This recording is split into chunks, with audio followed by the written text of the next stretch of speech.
Merci beaucoup d'avoir accepté l'invitation. Tout le monde connaît Kiloutou. Je pense qu'aujourd'hui, c'est indéniable, mais finalement, personne ne vous connaît. Donc, ce que je vous propose, c'est peut-être, Vincent, que tu commences par nous expliquer un peu qui est Kiloutou, vos grands projets. Alors, Kiloutou, c'est l'intrus de la matinée, parce que nous, on fait ni du retail, ni de la tech. Par rapport à tout le monde ici, ça fait 40 ans qu'on ne vend rien. Ça fait 40 ans qu'on est peut-être pionnier de l'économie du partage. Donc, on est une société de location de matériel pour les professionnels. Ce qui est souvent méconnu, mais en fait, notre activité est à 97% du B2B. Et l'essentiel de cette activité, c'est pour la construction. Donc, on loue du matériel qui va de la petite ponceuse à parquet jusqu'à de la pelleteuse 15 tonnes ou des grandes nacelles de 25 mètres. Donc on est une société du Nord, historiquement, et maintenant on fait 1,1 milliard de chiffre d'affaires dans 7 pays en Europe. Et à partir de 600... Sans rien vendre, c'est pas mal. Sans rien vendre, voilà. Et en France, ça fait combien de points de vente ? En France, combien de points de contact ? Combien d'agences de location ? C'est 370 agences de location en France. Voilà. Donc on a quelques problématiques quand même très communes avec le retail, de gestion de réseaux décentralisés partout en France. Donc pas vraiment un retailer, et en même temps, de plus en plus, vous vous inspirez de tout ce qui peut se faire au sein du retail en termes de parcours client, une vraie attention par rapport à ça. Comment simplifier la vie en fait de vos clients, professionnels et particuliers. Et aujourd'hui, avec Raphaël, vous avez envie tous les deux de nous partager un bel exemple. En fait, comment le click and collect pourrait aussi toucher les professionnels. Donc peut-être quelques mots sur le concept, comment l'idée est venue. Oui, alors effectivement des problématiques communes et on s'adapte, et c'est là où InStore a été très bon pour s'adapter à une problématique qui est assez différente par rapport à des box qu'on peut voir ou qui ont été présentés précédemment. Donc nous déjà c'est des matériels avec des tailles et des poids très variés, donc ça va, je pense que ça va être assez différent de paquets qu'on peut voir dans des box ou dans des courses. On n'est pas dans la boîte de petits pois. On n'est pas dans la boîte de petits pois, donc on a des machines où il faut être capable de rentrer des scies à béton qui vont faire 80 kg et qui vont être poussés par quelqu'un d'assez costaud et qui pourrait très bien passer au travers de la box. Donc on est sur ce type de problématique. On a des départs et des retours. Ça c'est aussi, je pense, quelque chose de différent à gérer. On a des clients qui viennent chercher ou déposer du matériel qui ne sont pas nécessairement les acheteurs. Donc l'interlocuteur change entre quelqu'un qui va être passeur de commande, quelqu'un qui va être chef de chantier et l'ouvrier qui va venir chercher. Donc on ne sait jamais exactement qui va se présenter ou qui va ramener. Donc ça, c'est des problématiques sur lesquelles on s'adapte. On adapte un concept qui est pas très nouveau, de se dire on aimerait bien que nos clients ne soient pas dépendants des horaires d'ouverture de nos agences. Et donc qu'ils puissent prendre du matériel qu'ils ont réservé au préalable ou ramener du matériel en dehors des horaires d'ouverture. Donc essentiellement le week-end, aussi très tôt le matin ou dans la nuit pour des chantiers, notamment en région parisienne, qui sont beaucoup la nuit. D'accord, donc pour bien comprendre, donc, je ne rentre pas dans la box. C'est pas un format container, je rentre dedans, je fais mon choix. J'ai d'abord fait ma demande de location et j'arrive en fait devant le locker format géant, adapté à ton activité. Et là, je peux retirer mon colis, c'est ça ? Alors c'est ce que j'entends par là, c'est que est-ce qu'il y a du matériel à demeure qu'on peut prendre sans réservation ? Aujourd'hui, non. C'est quand même sur réservation. On va placer le matériel avant pour que notre client puisse venir quand il veut. Et donc là, il va venir le récupérer. Et donc on a des box de différents formats. Donc par contre, oui, on rentre dans la box physiquement, puisqu'il y a beaucoup de matériel qui sont roulants de par leur poids. Donc on a des volumes qui ressemblent un peu à des petits containers. On a de l'électroportatif qui va rentrer dans des box moyennes. Et puis, on peut avoir des clients qui vont ramener de la nacelle, des petits engins de terrassement ou quelques véhicules utilitaires. et auquel cas on a des box de clés adaptées. Et le client professionnel qui par ailleurs fait ses courses, a l'habitude de plus en plus d'utiliser peut-être le click and collect et autres dans ses actes de consommation courante, est-ce que ça a été facile de l'amener vers ce type de service ou c'est lui qui vous a amené à développer le service avec des demandes en fait des professionnels? J'aime bien, quelqu'un a mentionné qu'il ne fallait pas demander aux clients ce qu'ils voulaient mais le regarder, et donc c'est la démarche qui a amené là. Et avec beaucoup d'adaptation, on a dit aussi ce matin, c'est pas l'aspect tech qui doit être en premier dans ce parcours. C'est particulièrement vrai dans notre secteur, où ceux qui viennent sont en fait encore pas très digitalisés. En fait, dans tous les classements de digitalisation de secteur, la construction est en dernier. Je me demande si on s'est pas fait doubler par l'agriculture.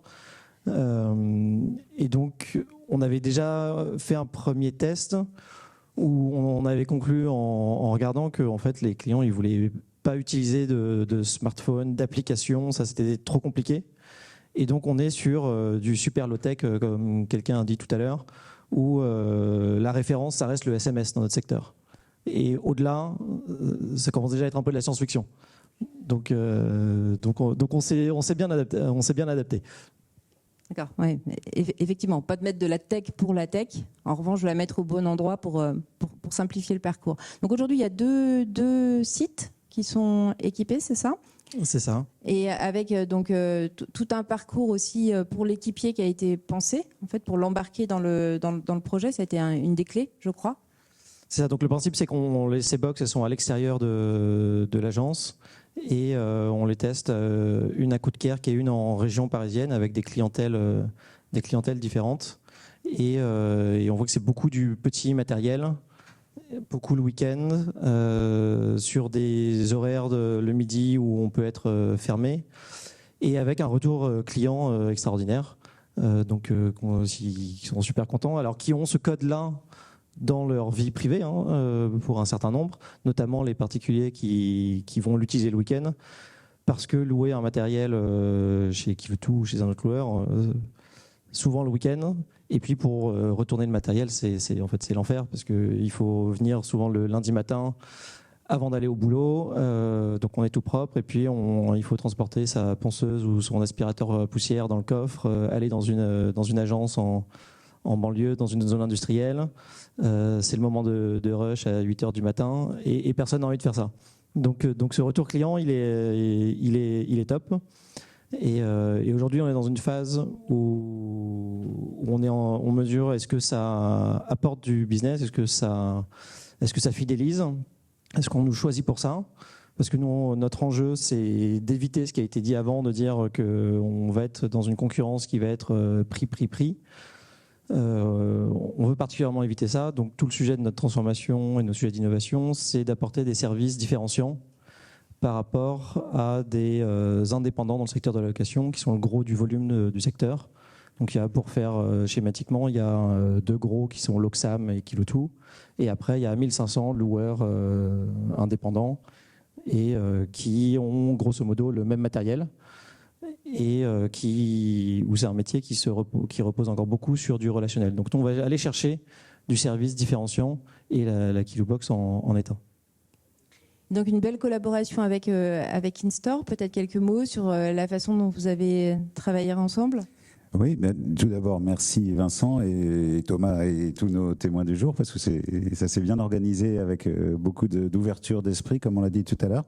Et donc, pour résumer, on a commencé, nous, sur les différents sujets, il y a 17 ans, à faire des bornes drive. C'était le début, et des ovnis. Et de fil en aiguille, je passe 17 ans dans la transformation digitale de nos clients. On parle parcours aujourd'hui. En effet, je suis tout à fait d'accord avec ce qui a été dit tout à l'heure, c'est-à-dire la tech pour la tech, forcée chez un retailer, ça n'a aucun sens, et Thomas l'a encore dit. L'idée, c'est tout simplement, on repart d'un parcours client, et lors d'une discussion, parce que pendant le Covid, on avait quand même beaucoup d'échanges avec nos clients, mais qui étaient un petit peu sur la défensive en attendant de voir comment on allait faire. Donc forcément, on a eu un regain du click and collect qui a explosé complètement avec la pandémie. Nous déployons déjà depuis avant le Covid des robots des lockers et des choses comme ça pour des tiers, donc on est intégrateur. Et sauf que les parcours ont complètement changé. Alors, on va en voir un tout à l'heure chez Cora et avec Bonduel. Donc il y aura des goodies de petits pois pour ceux qui veulent dans la machine. Mais globalement, on a fait des parcours un peu disruptifs pendant le Covid.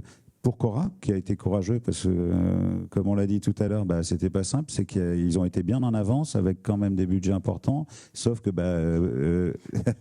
trop cher, pas de flux, pas de ROI. Et donc, ça a été le cas de d'autres de nos clients qui se sont retrouvés à l'arrêt. Et donc, plutôt que de se dire, je mets un vigile avec un talkie-walkie sur le parking avec un gros manteau pour faire du click and collect, très vite, on a dû, dans l'urgence, fabriquer des choses.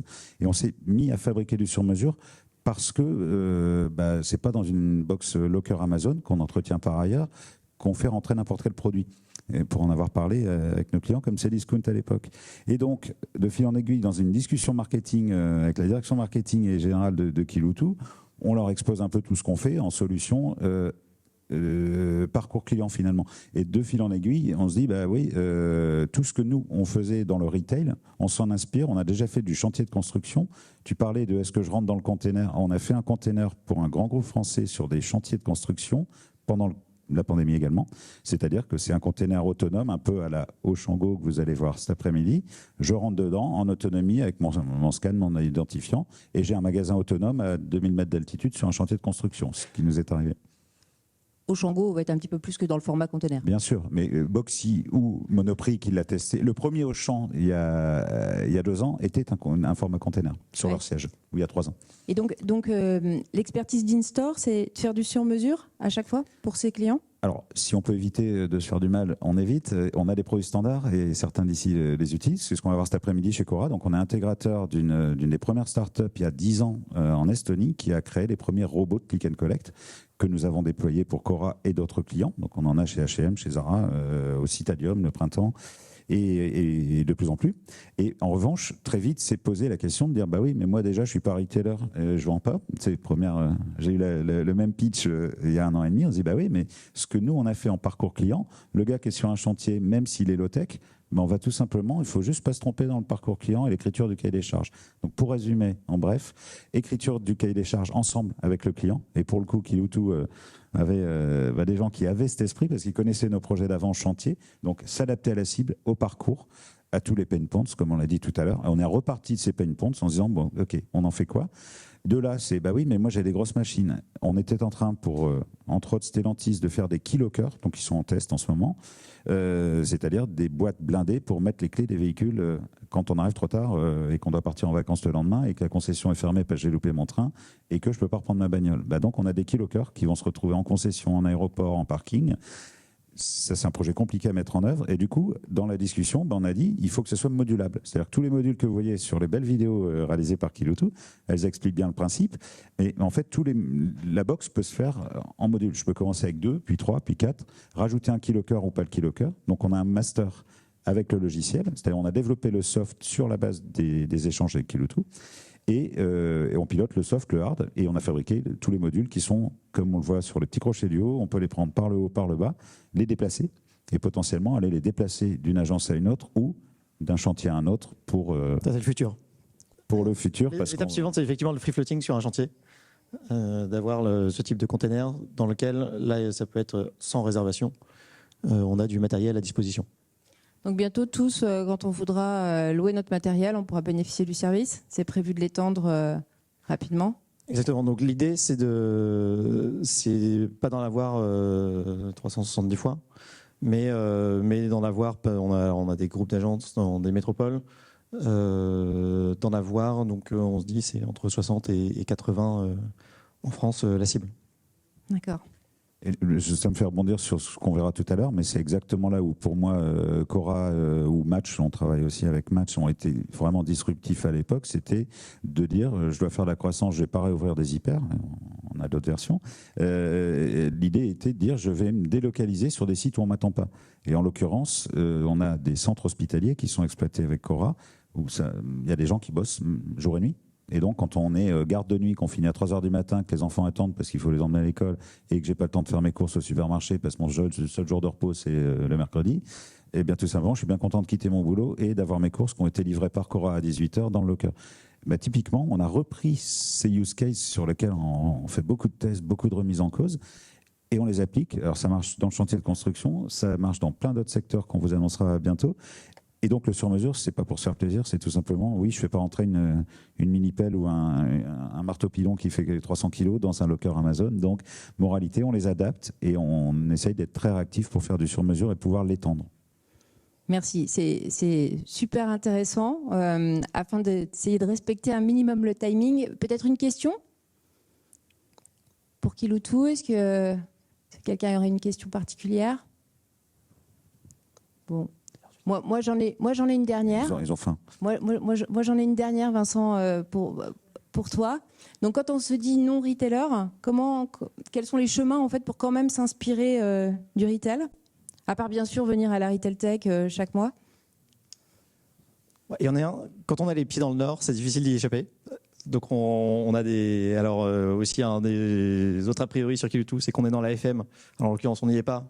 Mais ça reste des cousins assez proches. Donc on se voit. Et on voit quand même, quand on voit ces problématiques assez communes, de réseaux décentralisés, du flux intrant qui peut être là, comment optimiser le temps d'équipier en agence, comment monétiser cette valeur soit de flux, soit d'immobilier, et puis se différencier dans un monde concurrentiel avec peu de différenciation produit. Je ne sais pas s'il faut dire ça à des retailers, mais non, mais je pense que ça parle. Ça peut être assez commun. Et donc nous aussi, on essaie d'enchanter l'expérience de location. Bon. Mais merci infiniment d'avoir partagé cette expérience avec nous.